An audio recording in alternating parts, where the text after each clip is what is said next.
Let's get into a higher coverage foundation.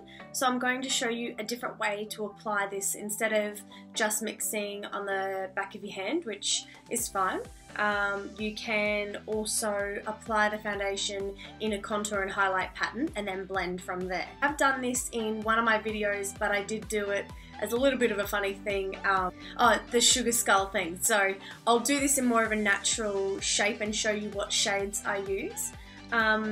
This means that if you wanted to stock just the contouring highlight shades, then you could mix and match and make your own foundation on the back of your hand or apply it in the contour and highlight pattern. So I'll show you how I do that now. So shade number 2 is going to be the lightest colour I'm using today. This will mostly just be under the eyes, but you really don't need too much because it's very pigmented and it can make you look a little bit ghostly if you do the full triangle. So I'm just going to use it a little bit. And then the darkest colour is going to be number 9, and that'll be for our contouring.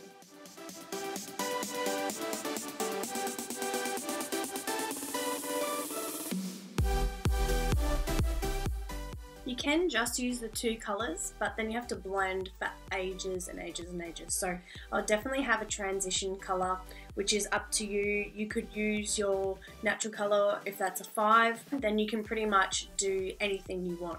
You can make your own foundation colours, have it in a pot set aside, or you can do this method and use all 3 colours, which I'll do that today.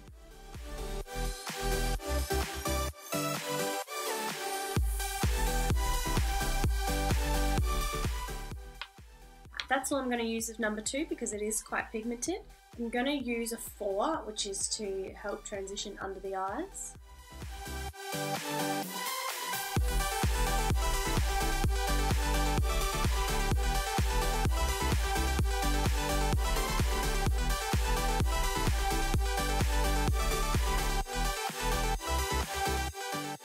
Now up to shade number 9.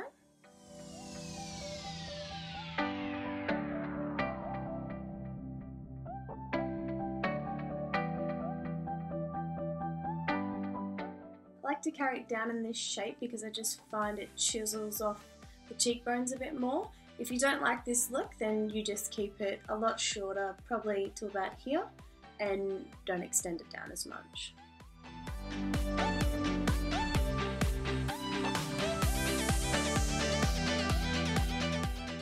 If you have a larger forehead, then I recommend doing a lot of contouring on the top near your hairline. For me, mine's not so big and I do have an uneven hairline, so it can be just a bit of a pain. Now before you blend out, make sure you've got enough product that's going to give you the coverage that you want. I don't think I've got enough on that's going to give me that really nice eye coverage. It probably would give me a little bit more coverage than the first look I showed you, but I'm just going to go back in and add a bit more of the 4 and some more contour colours just to give it a higher coverage because that's the purpose of this one.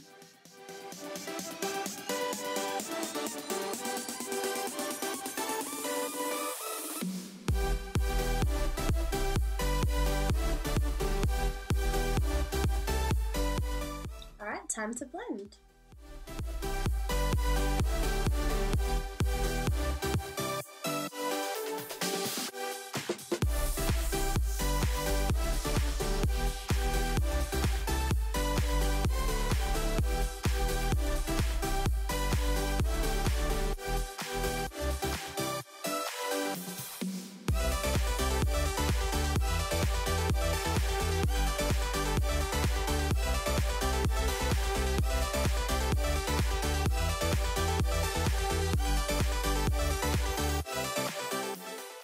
And that's the finished look when it's all blended. So you do have a little bit of that contour and highlight in the foundation, but it's still quite basic. So then you can go in with your powders and contour and highlight again if you like.